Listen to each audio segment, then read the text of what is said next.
My name's Eli Delaney, and I have the honor of meeting some pretty cool people. These are the entrepreneurs, the artists, the creatives, the game changers that are making a positive impact in the people that they meet. And I'm a firm believer that the people that you meet can get you anywhere you want to go. And this show is my way of sharing them with you. It's my way of also helping you meet cool people. All right, welcome back, everybody. Eli here, and today I am super excited about our guest. So I got a question for you. What if the reason your business is stuck between $3 million isn't because you need a better lawyer or smarter accountant, but because you've got nobody that's orchestrating them together? We found that most entrepreneurs or most founders hit a wall, not from bad advice, but from conflicting advice. And your attorney says one thing, your CFO says something else, your tax advisor says a third thing, and you're left trying to translate between all of them while you're trying to run your business. Well, today we are talking with my friend Lee Stringham, and he has built FinLaw Orchestration to solve that exact problem, helping founders align their financial and legal strategies so they can scale from that $3 to $10 million mark to up to 25 plus without all the chaos that so many people get stuck in. With that said, Lee, thanks for coming and hanging out today. Thanks for having me, Eli. Appreciate it. So as we get started here, give us a little bit more background of, who is Lee? How did you get started in this kind of stuff? Who is Lee? Well, I'm a number of things, right? So short version, my wife and I have been together for 31 years. I got 5 kids and 2 dogs, so there's the personal side. I've been a practicing attorney. I've been a commercial lender. I've been an entrepreneur for the last 25 years. I actually am admitted to practice law in Texas and New Mexico currently. Used to be licensed in Washington. And I've been a banker for oil and gas. I've been a banker for commercial real estate deals and just helping people put things together. Been working for 15 years approximately at the intersection of law and finance. And, one of the kickstarters, if you will, my first entrepreneurial venture, I started in 2001, back when I was 25 years old. I ran out of cash in 3 months because I didn't know anything about contracts or finance. So I guess that's probably good. And anything else you want me to hit? No, that's all great stuff. So Tell us a little bit more. You said that you started your own business. You said 25, is that right? Yep. And you ran out of cash. Tell us a little bit more about that, because we like to hear how did you blow everything up at the beginning? Because those are usually the best stories. So first of all, I have to tell you, I blame my wife for being an entrepreneur at all. Okay. When I went to college, I went to Texas Tech, go Raiders. I did an information systems degree back in the late 90s. And my wife, when we were freshmen, we did get married during freshman year of college. And while we were freshmen, she asked me one day, she said, "So what kind of business you want to start?" Because her dad was an entrepreneur. And so dad owned a real estate brokerage. He owned the territory for what used to be the paper version of the real estate book back before the MLS had the websites going, back before Zillow, back before any of that. And so she just knew that he was always around and loved having him always around. And so when she said, "What kind of business do you want to start?" it took me back. I was like, no, sorry, that's not me. I just want to, I want to finish my degree. I want to go off. I want to get a good, safe, stable job where I get a nice, safe, stable paycheck. And I just don't want to think about all that. That gives me a headache thinking about it. So fast forward, only like 4 months out of college, I decided I really don't like having a nice, safe, stable job. Yeah. And so I left my stable job and we went to, I went through a period of floundering, quite frankly. I think everybody does a little bit when they start off, but I floundered for a couple of years.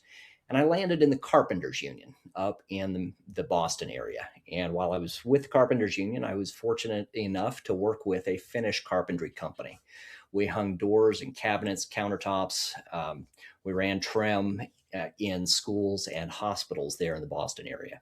And so I had the skills, right? Which is where a lot of entrepreneurs are. You start developing the skills. I could walk into a room at the beginning of the day, there's nothing. And I could walk out of the room at the end of the day and it was ready for use. And so I knew how to do stuff. I was a good cut man. I was a good layout guy. I was a really good apprentice carpenter because I hadn't been in the trades before, so I was an apprentice. Mm-hmm. Right?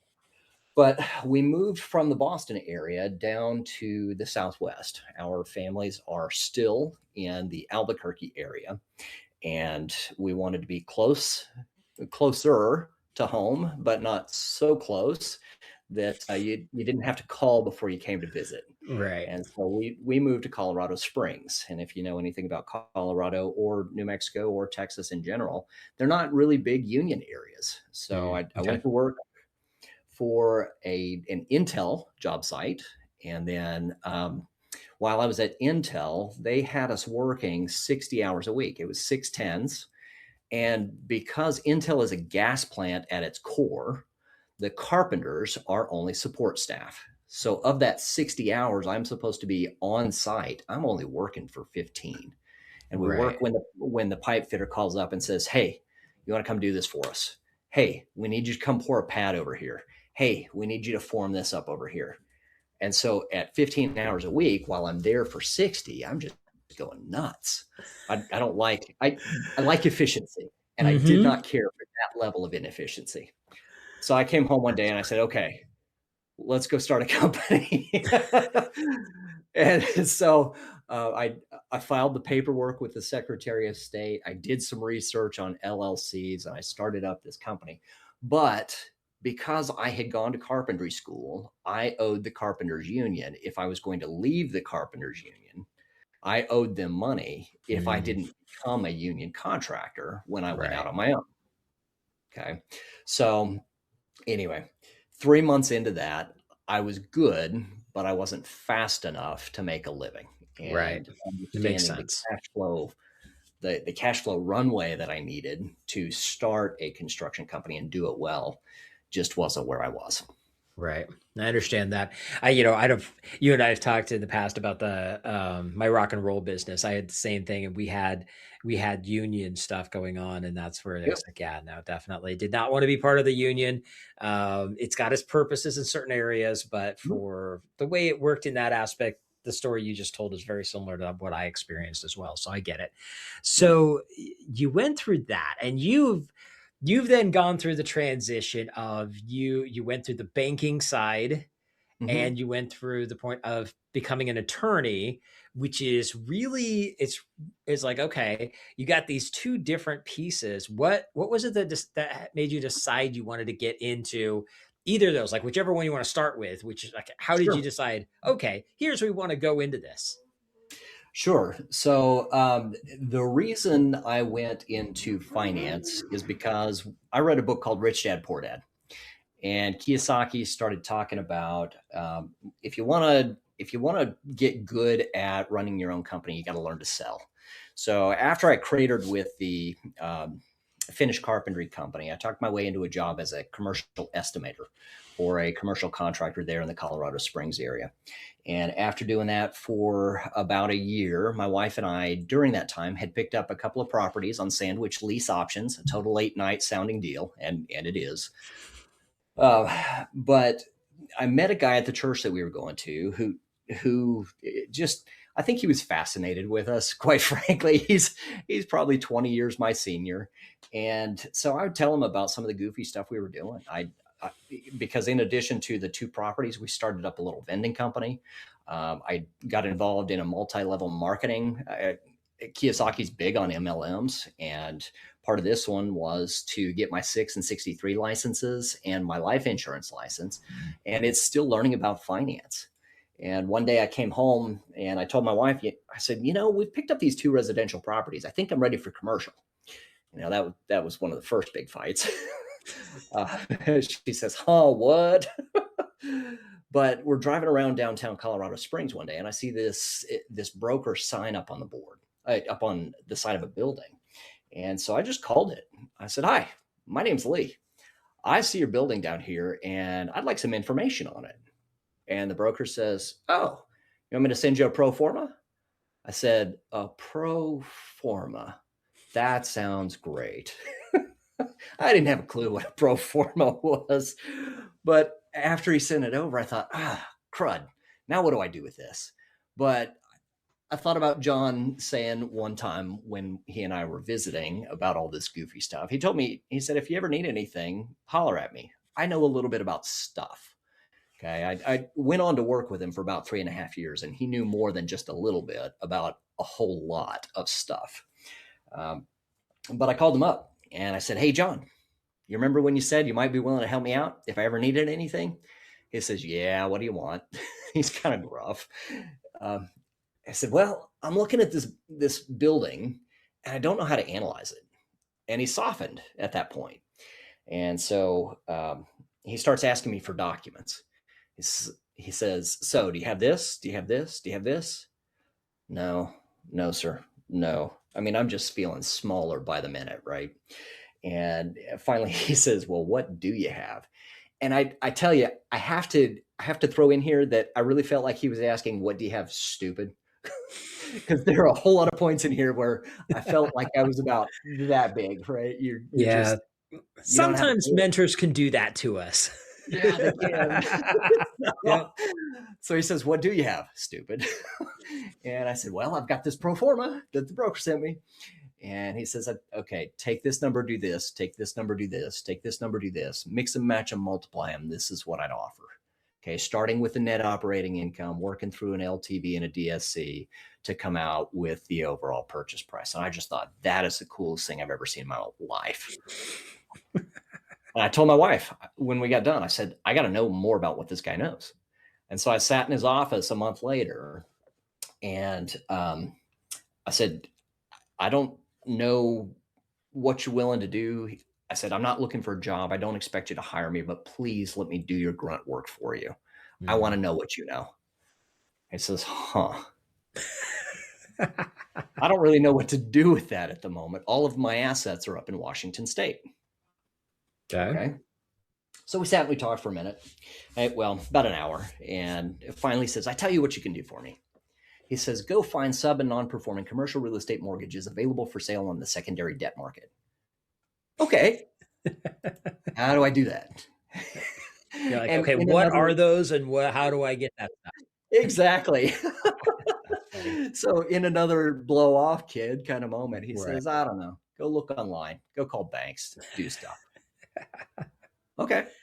So I went home, I typed in every combination of those words I could into Yahoo, which was the only search engine worth a darn at the time. Right. And I started calling banks. Hi, my name's Lee. I'm looking for subperforming, non-performing commercial real estate mortgages available for sale on the secondary debt market. Oh, you want to talk to somebody in our special assets group? Special assets group. That'd be fantastic. Thank you. Hi, my name's Lee. I'm looking for somebody in your special assets group. We don't have one of those here. What are you after? Well, I'm looking for subperforming, non-performing commercial real estate mortgages available for sale on the secondary debt market. Oh, you want to talk to our chief credit officer? Chief credit. Yes. Thank you.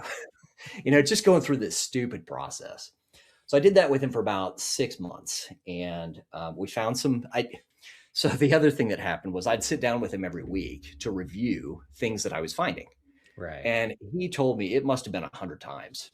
I'd sit down and throw deal after deal after deal in front of him.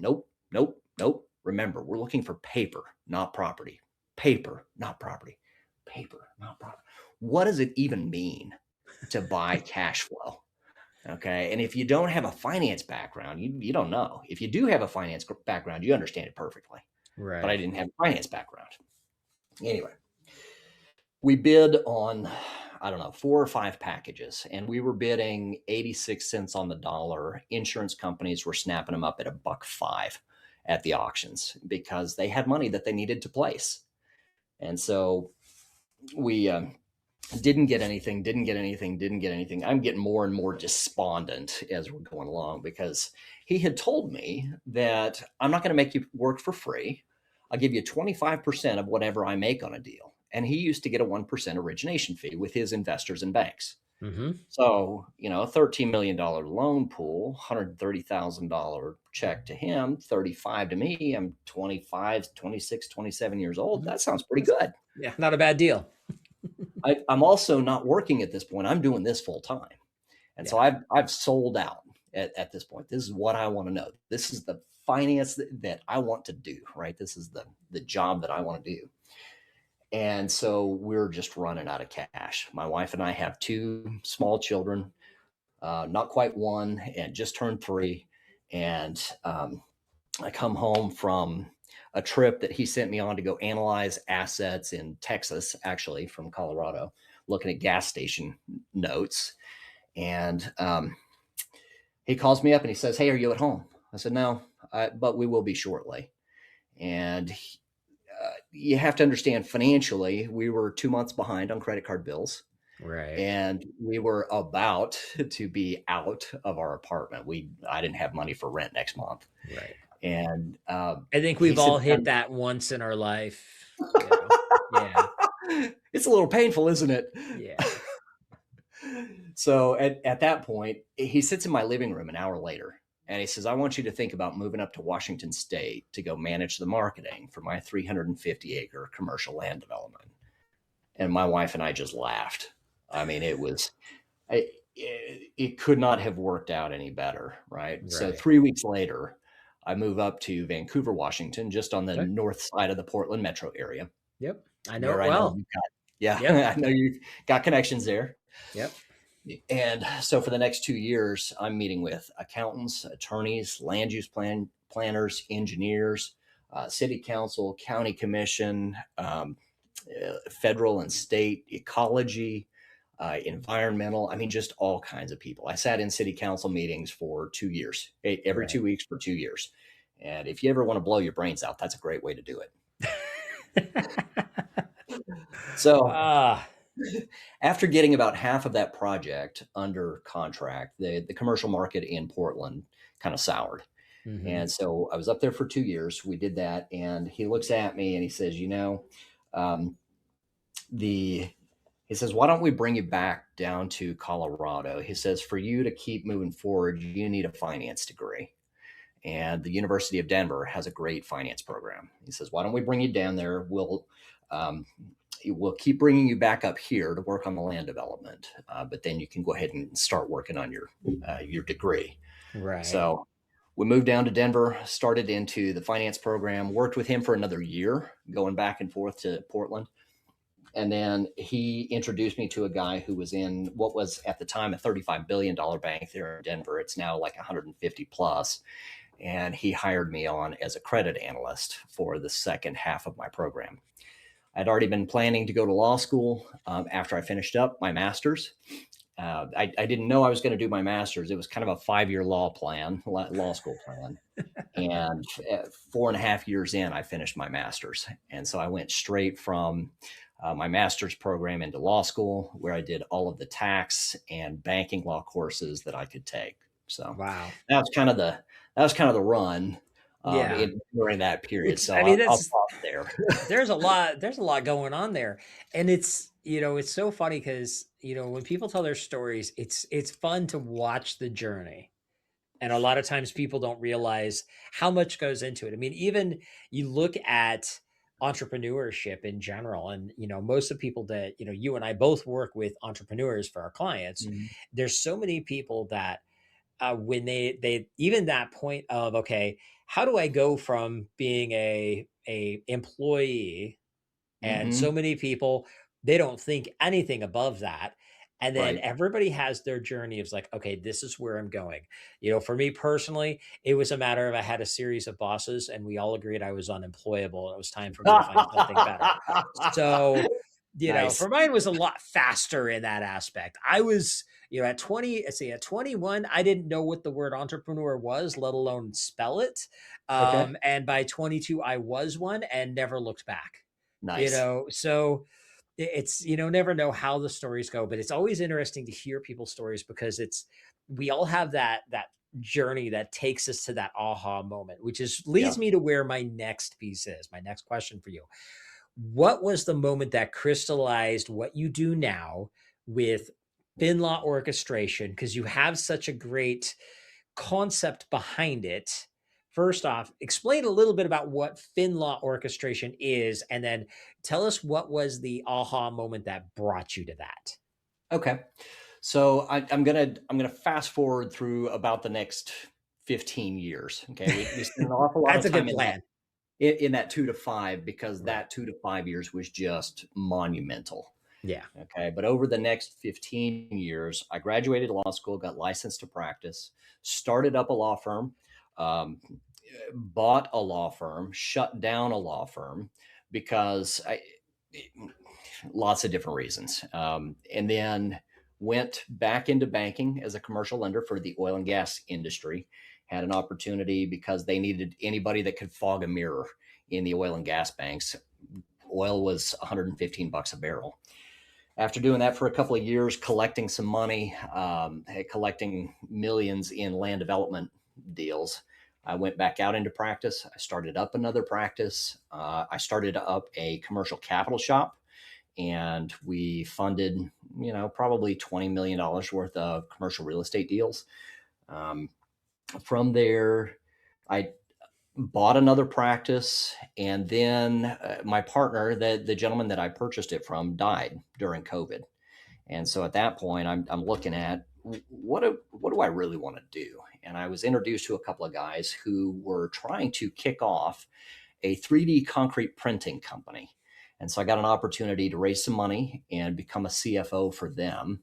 And so from all of that, really going back and forth, right? Back and forth between legal practice and the finance practice. But in the process of being the CFO, being a lender, being an attorney, really working with a lot of different vendors, okay? Accountants, tax planners, working with insurance, working with just all of the people that you need in your business. Well, because of all of that background, I got invited in April of 25. Okay, just this last year, I got invited to go teach a legal due diligence course over at Tarrant County College. Tarrant County was putting on a growth through acquisition seminar for small business owners. And one of my friends was involved in it and asked me if I would come along and teach this legal due diligence session. So I come into the legal due diligence section, and people tend to think in silos when it comes to money or law, right? You've either got a legal issue or you've got a finance issue. And so I ran it like I would a law class. I asked him questions. I said, okay, this is an acquisition seminar. What do we want to buy? And there's a civil engineer in the back. She says, I want to buy a concrete plant. I said, that's perfect for a civil engineer. Let's do that. Okay, what's the first thing we want to know about this concrete plant? Assuming we find one. And because we're in legal due diligence, people start popping off with legal answers. Well, we want to know if it's an LLC. Is that the first thing we want to know? Well, we want to know if they've made an S election. Is that the first thing we want to know? Who in here wants to know if this thing makes any money? So at that point, people are like, oh, yeah. and they start realizing that we're not talking about things in a silo, right? We need to look at this thing holistically. Well, one of the students in there invited me to come in and help them analyze a deal, help her company analyze a deal where they had been encouraged by their accountant to purchase another company in the same industry that he represented. Okay, that kind of the way some of them run on occasion. But he represented both the buyer and the seller, introduced them, and said, hey, you should do this because it does this synergistically. Well, as we start going through the analysis, it becomes very apparent that they really don't understand the basics of finance. They don't understand that they're 4 months out of expiration date on the letter of intent that they had submitted to the potential seller. And so we started there, but then went through this process of just figuring out, okay, are you even ready to purchase another company? What does your financial planning look like? What do your books look like? What does your financial system look like? Who is managing that for you? And how are you overseeing them? And so from that particular experience, it was only a couple of hours, but at the end of it, part of it for me was, what do you want? Right? I talk to to startups all the time. And every one of them that I know has $1 billion idea in their back pocket, right? But once you've been kicked in the teeth a few times and you've been around the block for 5, 10, 15 years, you start understanding, well, maybe this isn't $1 billion company. And they're plugging along. They're making 3 million. They're doing 2 million a year in revenue, but they're making a $300,000 profit. Well, that's a 15% ROI, and they're happy. They're only two owners, right? So they're splitting 300,000. They're getting an extra $150,000 bonus check at the end of the year while they're still taking home salary. So I asked him. I said, "What do you want? Do you want to try to build a $1 billion company, or do you just want to go home and play with kids at night?" And ultimately, what they decided to do was to back away from the acquisition. So there wasn't anything more for me to do there. But that experience in watching them walk through the questions that were aligning their legal and their finance and their operations and their marketing and all of these different things, that process for me really kicked off the notion of FinLaw orchestration. How do we get owners? How do we get founders and CEOs? I'm going to say founders. How do we get founders to stop thinking like general managers and start thinking like CEOs? Right. And, you know, the way you told that story, for me, the first thing I'm thinking of is you're thinking of the process more strategically than tactically. And a lot of the things that you mentioned were tactical pieces is what they had been thinking about when they didn't stop and think about the overall strategy, which was, we don't actually want to do all that other stuff. We're perfectly happy working when we need to work and going home and hanging out with the kids. You know, I mean, it's like, when you think about the strategy behind it of what do you really want, which I think is a very big piece of what you do, that opens up a lot of clarity for people. And so many people miss the boat on that. So I love that you're putting that in just in a technical standpoint, taking, here's all the technical data. Now, how do we put that into an actual strategic thought process of, we have the data. Now, based on that, what do we really want to do versus what people say we should do? Yeah. And what we call that a decision map. Okay. When you start installing that decision-making framework, you know where things fit. And the fit comes from, what do I want? What is enough? And that sounds really fluffy. I'm a hardcore data guy, right? I want to know that 1 and 1 equal 2 unless the tax man tells me differently because there's a law in place. Right. Okay. I want to know that this works and this works and this works and this is going to pass muster and this is going to pass muster because I am a data guy. But at the end of the day, what do you want? I hired a coach once upon a time, and one of the first questions that she asked was, "What's enough? What's enough? You know, what do you need to live the life that you want?" Because the reality is, we can work ourselves to death, right? We can go to an early grave. We can stress ourselves out. We can do all kinds of things. But what's enough to give you the lifestyle that you want? Do you need the $1 billion super yacht, or are you pretty happy? My wife and I race sailboats, and we have so much fun. But I love the fact that I don't have to own a boat to go race with some really, really good sailors. We had a lot of fun out on Lake Grapevine, and I race on a 30-foot boat. My wife races on a 24-foot boat. We have a blast. I don't need a super yacht. It's a whole lot of maintenance that I don't want to do. So I'm just saying. Yeah. And I think that that's one of the things, like in today's, especially US hustle culture, so many of us think about the big things because we see that. We forget about, what is it you really actually want? What is it you want to accomplish? And how do you make that happen as opposed to that big pie in the sky thing because you saw somebody on Facebook do it, right? So there's another piece of that, right? And you and I live here in Texas, and in Texas, everything except for Alaska is bigger, right? Alaska is bigger than we are, right? Everything else we've got to make bigger, right? It's the way it works. But the reality is, impact is still on a one-on-one level.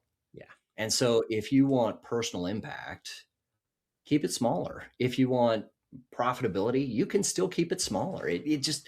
There are lots of different ways to distinguish yourself in the market, and being big doesn't Mhm. necessarily have to be the way.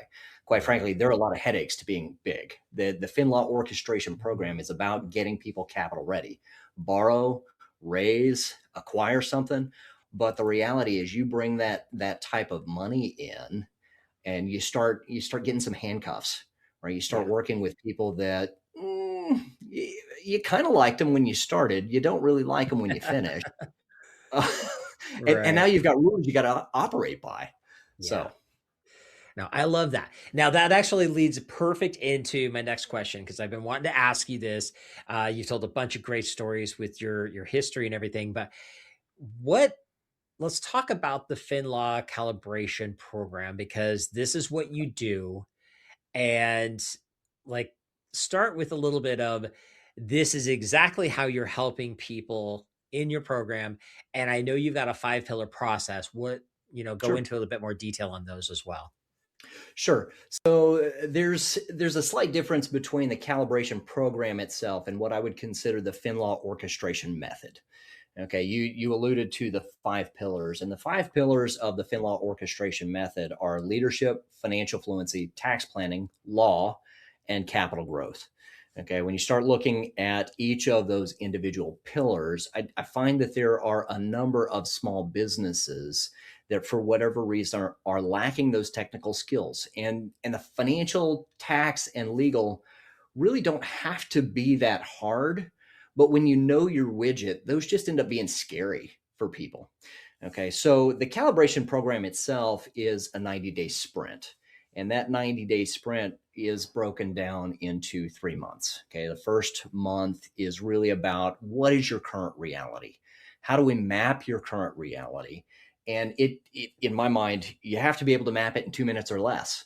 I was taught if a deal can't be explained in 2 minutes, the deal probably ain't worth doing.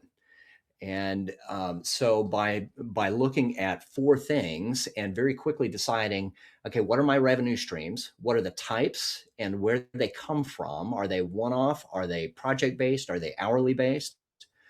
Looking at your key costs, your top 3 costs. Are they personnel? Are they materials? Are they insurance?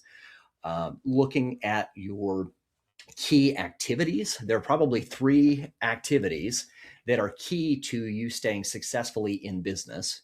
And then finally, who is your ideal client? What?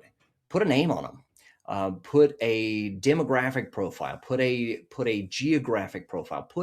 Build a human being, and then sell to that person. Who is that person that you align with better than anybody else you work with? So that first month is about that reality mapping. The second month is about alignment and orchestration, really understanding who your advisors are currently, what they can do, how you need to get them together on board, right? How do you get your accountant to do your tax planning in such a way for an acquisition that you're not going against the advice of your attorney? And um, then finally, in the last phase, the last month of that calibration program, we are doing what's called the installation of decision making frameworks. And that framework installation is, okay, we've decided that this and this and this are enough. This is how we want the company to look 5 years from now. This is where we're going. And because this is where we're going, these are the steps we need to take next. And so really laying out that plan based on knowing where you're going. I love it. And you brought up something that I know you're a big fan of is making sure that all the parts and pieces they're all talking together. Something I want to talk a little bit about the fact that like you're a big fan of getting, your attorney, your financial advisor and your CPA basically in the same room so they're all talking together, right?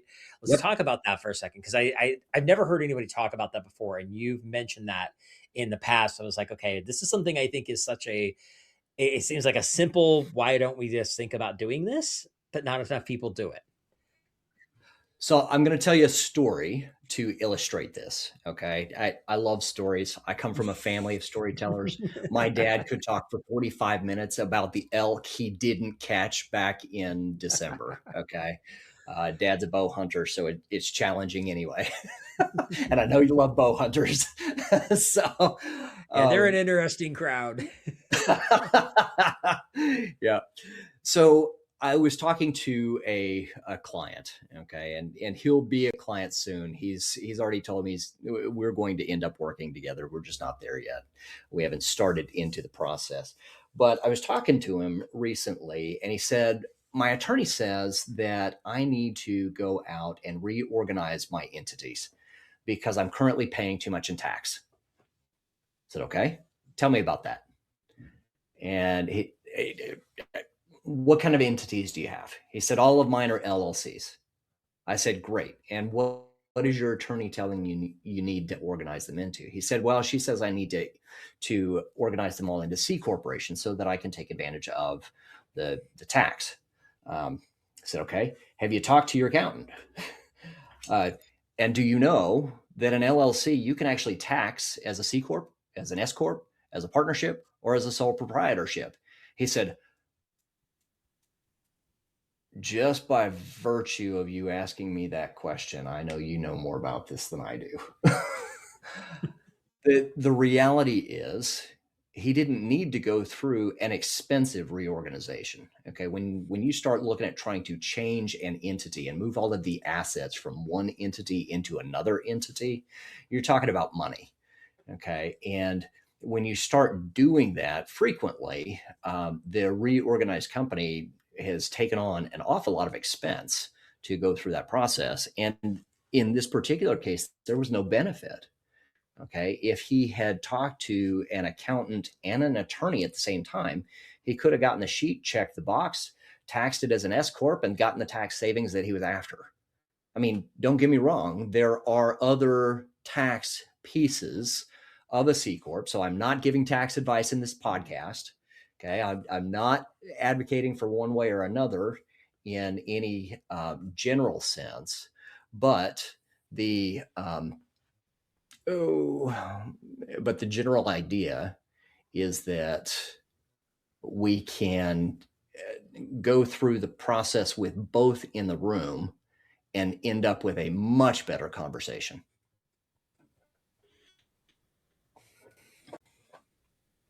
Right. I love that. And it's so, I think that that's one of the things. It's like, okay, because we hear all this stuff all the time. Oh, you should be this type of entity. You should be that type of entity. When the reality is that's not necessarily the case. And if you talk to everybody, now you're going to get that bigger picture, that's one of the things I personally love about the way you think is like, okay, let's get everybody in here. It's like, well, no, you don't actually have to switch to that. We could do this way and you'll get the benefits you're looking for. Sure. So the other one that I would pull into the room is your exit planner, right? Who are you investing with? And what are your plans for exit? How are you taxing that? How are you getting taxed there? So you get an accountant, attorney, a financial planner in place, and now you've got a pretty good birth to death type life cycle that you can look at for what your taxes look like. And those are just a couple of minor examples. You start looking at how investment is raised, how borrowings are done, and your operating agreements for an LLC can be 90 pages long. Your partnership agreements can be 90 pages long. And they're full of tax allocation, tax depreciation allocations for various partners. And it really, a lot of this stuff depends. What's the allocation versus what's the distribution of cash? And so just different pieces that you want to make sure that you understand as you're trying to work through your financial picture for you and for the company at the same time. Because you can set your company up very badly if you borrow badly or if you raise badly, even though the idea that you've got is genius. Right. Now, and I love how you're putting this in a place of let's cover all the bases. Let's look at all the different angles and then making that decision from that standpoint before somebody goes in. Because again, going back to, I mean, for me, it's like the concept of not having everybody talk to each other blows my mind personally, but we see it all the time. That is such a common mistake. And this is literally exactly what you're solving for people is like, okay, let's make sure that everybody's on the same page. Everybody's talking to each other and we're looking at your best interest as a whole, not let's just go down this path because it looks cool. Right.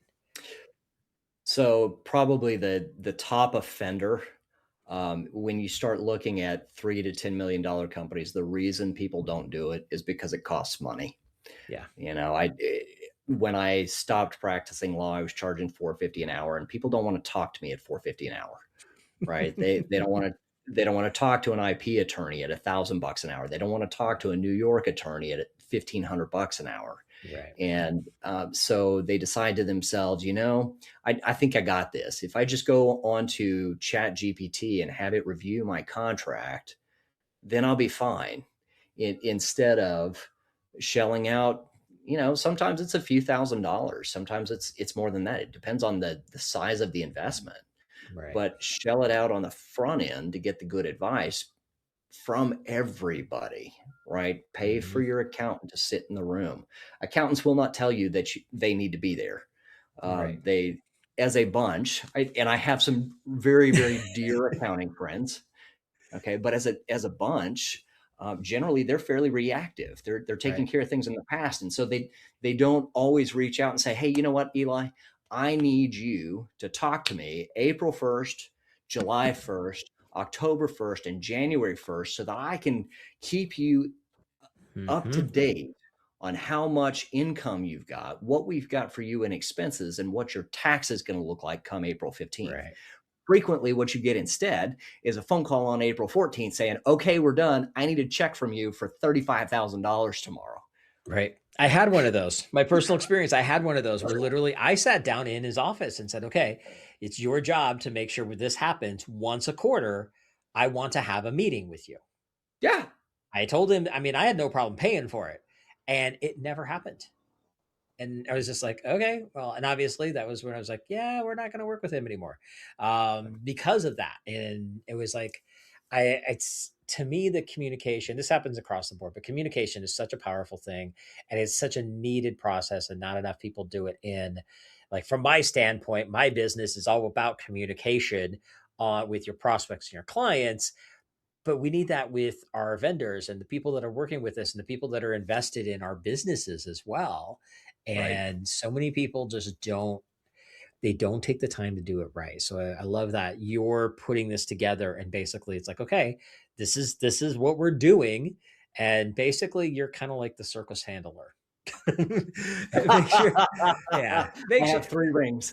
yeah, you got the 3 rings and make sure that all the monkeys are on the same spot, you know. Right. But Right. it really does.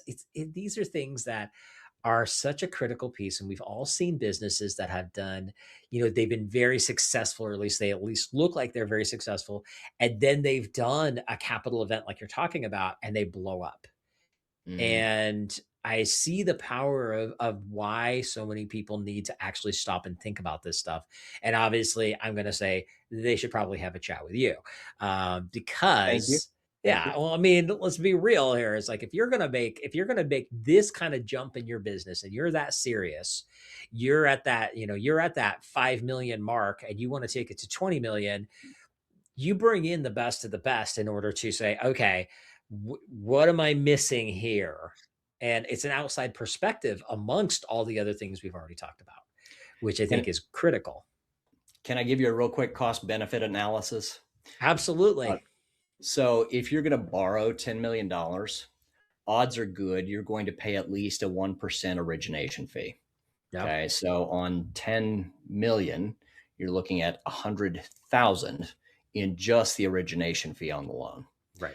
If it costs you 15,000 to get good advice so that you know how to evaluate the loan docs and you know how to evaluate the covenants in the loan docs, Right. so that you know how to evaluate the cash flow requirements of the loan, does 15 or 20,000 matter Right. against that $100,000 origination fee? Yeah. Okay. Keep in mind too that origination fee is not your legal doc fee, and that is not a tax planning fee. Right. But you're still not anywhere close to the finance fee. Yeah. That the finance fee is really going to be the lion's share Right. of that deal. Right. Yeah. It's an investment in making sure that you have all your bases covered. Hmm. And, going back to how we started with all this, that you're actually doing what you want to do. Because a lot of Right. times people don't think about that. So I love it. Yeah. So as we're starting to wrap up here, do you have any big final thoughts that you want to leave people with before we wrap up everything?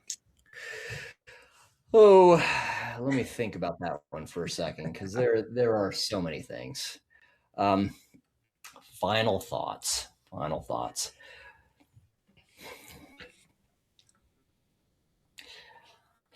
I'm going to say, really, what you're doing has to be key, right? You can't delegate what you do, what you want for your company. You can't delegate the mission. You can't delegate the vision of your company. You need to hire a good team, but you need to be watching them. You need to be capable of inspecting them and holding them accountable. Okay. You need to be focused on aligning your advisors every bit as much as you are focused when you bring employees in on aligning your employees to your vision. Make sure that they're working for you and you're not working for them, right? But understand enough about their business to be able to ask of them things that they can do and then expect them to produce it. How's that?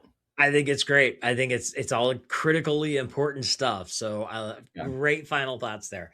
Okay, so this is the Meet Cool People show. We have two final questions. The last question is going to be how can people get a hold of you, which is the easy one. But Okay. before that, because this is the Meet Cool People show, I do ask every one of my guests, what do the words Meet Cool People mean to you? Oh man, I meet cool people all the time. Eli, I'm so grateful that I got to meet you. Yeah, you're fun to hang out with, quite frankly. Uh, but meet cool people to me is about people in business. I'm in the B2B realm, and I I love seeing what people do. Right, one of my favorite things about being a lender used to be going on site with borrowers and seeing just how their company operated, and watching and meeting cool people through your podcast is an opportunity to see some of the magic. Right, see some of how people think, see some of how people really do have a personality beyond just what they talk about on a day-to-day basis. So that's what meet cool people means to me. All right. Well, first off, I got to say thank you for the kind words. I really appreciate it, my friend. Sure thing. Sure thing. Awesome. All right. So, what is the best way for people to get a hold of you? Because I know people are going to have questions. They're going to want to find out more. Where do you want them to go? Sure. So I do have a website at finlaworchestration.com. That's FINLAW orchestration, ORCHESTRATION.com. I do have a 5-day educational email course on there that you can sign up for that is just kind of they're quick reads. Each of the emails over a 5-day period is about a 3 to 4 minute read. And they are some mistakes that I have seen as people have gone through the process of running their companies. You can also go on there if you want. Set a virtual coffee with me. I have, for now, I have a button on there for a brief coffee that you can set up with me, and I'm happy to visit with you for a few minutes. Always happy to get to see what people are doing. It's exciting to see entrepreneurs step out, and so I do like to try to be available. I can't always be available, but if there's some time on my calendar and you want to book it, call me. But I would encourage you to check out that 5-day email course. Awesome. Yes. And definitely, the 5-day course, I know the type of content that's in there.